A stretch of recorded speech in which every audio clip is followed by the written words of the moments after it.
শিয়াল ও তার বউয়ের মাছ চাষ। বনের প্রান্তে মিসকে শিয়ালের বাড়ি। বাড়িতে মিসকে শিয়াল আর তার বউ বসবাস করত। মিসকে শিয়াল খুব লোভী ও চালাক। একদিন শিয়ালের বউ রান্না করছে।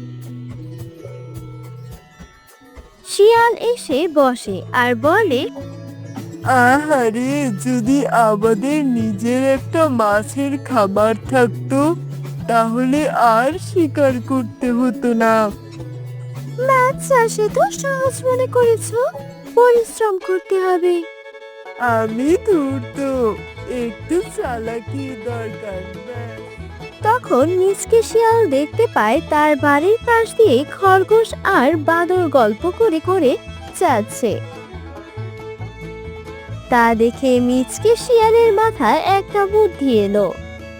ওরা ভাবে কিভাবে খরগোশ আর বাদরকে কাজে লাগিয়ে মাছ চাষ করা যায়।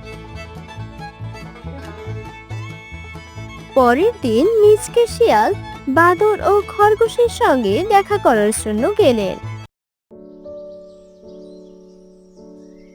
বাদর তখন জঙ্গলে কাঠ কাটছে আর খরগোশ লাফাচ্ছে। বন্ধু খরগোশ, বন্ধু বাদর, তোমরা কি জানো মাছ চাষ করলে কত মজা? মাছ চাষ? তাই নাকি?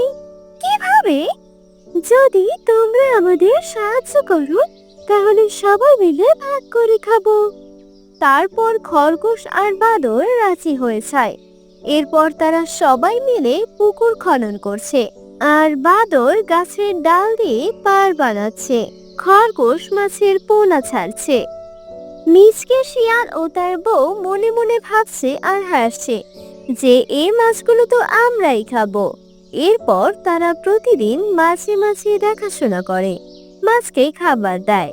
এভাবে বেশ কিছুদিন কেটে যায়।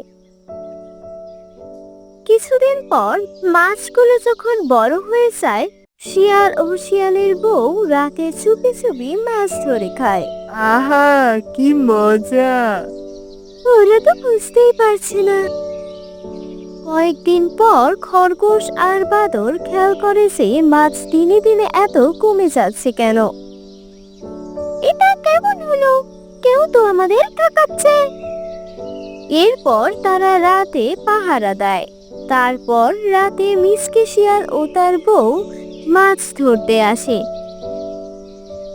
আর এদিকে বানর আর খরগোশ জাল ফেলে তাদের ধরে ফেলে। এবার তোর শাস্তি হবে। আমি ভুল করেছি। আমিও। এরপর সবাই মিলে সিদ্ধান্ত নেয় যে সবাই এবার মাছ ভাগ করে খাবে। শিয়াল সত্যি সত্যি মাছ চাষে সাহায্য করতে শুরু করে আর সবাই মিলে আনন্দে মাছ খায়। পরিশ্রমের পরেই আসল আনন্দ।